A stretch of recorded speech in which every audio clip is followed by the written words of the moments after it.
Good afternoon, everybody. Uneducated Economist here. So I've had a few people ask me to talk about negative interest rates, and you know, negative interest rates. Just the thought of it seems counterintuitive, right?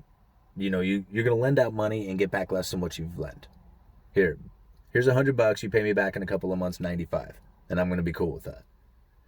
I mean, the idea of it alone just doesn't make any sense at all. And there's a lot of talk about the Federal Reserve using negative interest rates to try and stimulate the economy. Now, I understand the idea behind it because, pretty much as long as I have been studying economics, which really isn't that long, 10 years or so, everything that I've ever read, the lowering of interest rates is what the Federal Reserve's main monetary policy tool for sparking people to go out there and take out debt, to buy cars, to buy houses, to go on vacation, to spend money into the economy. The dropping of interest rates entices people to go deeper into debt. And this idea of going deeper into debt is what gets money out there flowing into the economy, which, gets business moving. But this time around, they really don't have the room to move. They dropped interest rates 2.5%, and were unable to really stimulate the economy, and that's where they had to do the massive stimulus programs. And that was with help of the government to issue out checks, to get money to small businesses and grants and loans and whatever it took in order to keep people in the money and spending money into the economy. Because you think about it, if they did not do any of these programs, how bad would things be right now? But because they gave everybody this money and they gave all these businesses, a bunch of loans and grants to keep their doors open, everybody looks outside their windows and they say, hey, business is open, people are spending money. But the Federal Reserve added, $2.5 trillion to their balance sheet, something like that? And look how long it lasted, just a couple of months. They basically blew through that money, and they're already saying, hey, we need a stimulus program again. We need to go even deeper into debt. And it's not really the Fed saying we need to do it. They're more like saying, you, the government, needs to do that. You, the government, need to go deeper into debt, stimulate the economy even more, because we, the Fed, are pretty much out of tools. Now, they could continue on with the quantitative easing programs like they have, but what's the whole point of that? Is to get the cash into the government, so the government can spend that into the economy, one way or the other. So these negative interest rates, I was listening to an economist say that negative interest rates are inherently deflationary. And I thought, how is that possible? How is that possible when you have a lowering of interest rates, especially when it goes negative, making this debt to the people so much cheaper, and they get to spend that into the economy? How can negative interest rates possibly be inherently deflationary? And it started making a lot more sense when I heard that interview with Dr. Lacey Hunt on Macro Voices. Excellent interview. I had to listen to it like 4 or 5 times to even wrap my head around what the guy was saying. But ultimately what it came down to is that these ultra low interest rates are bad for return on investment. Like back in the 80s, if you had $1 million and you had it in, treasuries, and even if you got getting a 6%, 10% return, years ago, for years on treasuries was like the norm. So you have $1 million in these treasuries, you would get paid $100,000 a year, $60,000 to $100,000 a year. For a guy like me, having $1 million in that, even in today's standards, $60,000 would be would be a pretty fair amount of money.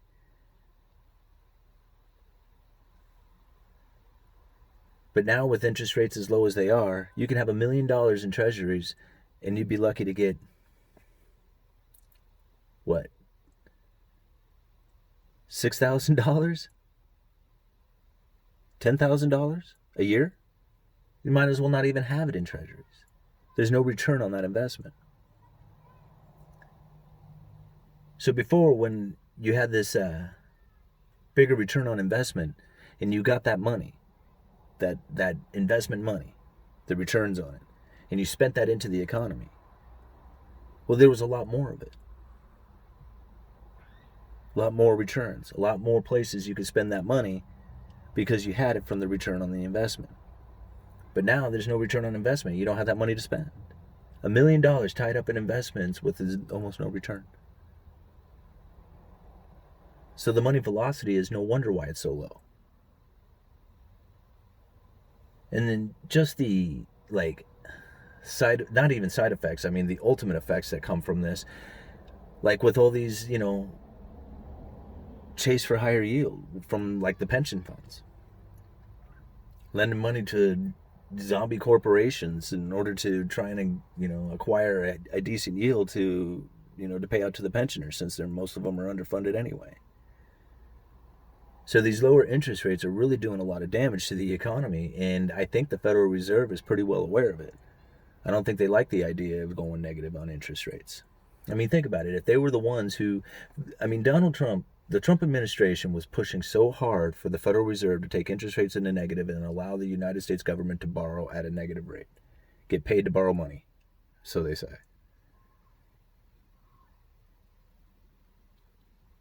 But the whole idea in itself can be deflationary, doing the exact opposite of what they were hoping for. It can slow the money velocity down.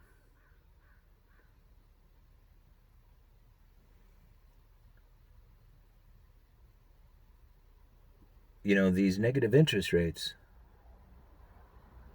I don't think the Federal Reserve is really wanting to hold a bunch of bonds that are going to pay them back less than what they have put out there in liabilities. The Federal Reserve's liabilities are the dollars that we use every day. They buy treasuries with those liabilities, putting those liabilities into the economy. And if they cannot draw them back out, they're going to have an issue at some point. They even said they want inflation to run hot. They're going to run it extra hot, over 2%, right? Because they're mandated, which they never... This is funny. The Federal Reserve is mandated, right? They're mandated to keep low unemployment. Actually, I think they refer to it as full employment. And low but stable inflation at about 2%. And they suck at it, right? They're terrible at this mandate. And so they're really pushing for this 2% inflation. And of course, there's always the argument that if they had judged inflation like they did 20 years ago or 30 years ago or even last year, they keep changing the way they judge inflation. And so the inflation numbers are running low. Even though a lot of us see inflation, we're finding it everywhere when, we go out and spend our paychecks. But they've not kept up with the inflation by their standards, by their numbers. And so when inflation does start running hot, they're going to let it run over 2%, and they're going to let it run for a while before they start raising interest rates. You go over and you look at Japan. This was Japan's idea. And they have dumped an extraordinary amount of money into their economy. Their government owns like half their stock market. They own like all the bond market. It's like ridiculous. The government owns the economy. They have pumped so much money into it. And they have almost no inflation. And in fact, a couple of times they ran under inflation, under 0%. They had disinflation, deflation. During this time of just extraordinary quantitative easing programs, going negative with interest rates.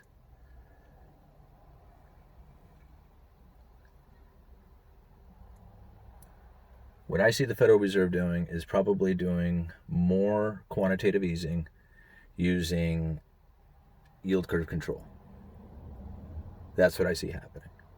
And if there ever comes a time where they do introduce a central bank digital currency, it'll take a few years, I'd only assume, for everybody to adapt and start using and feel confident with the central bank digital currency.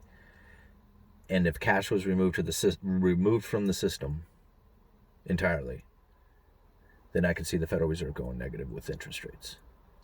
But until then, I don't think they will. Uneducated Economist? You guys let me know.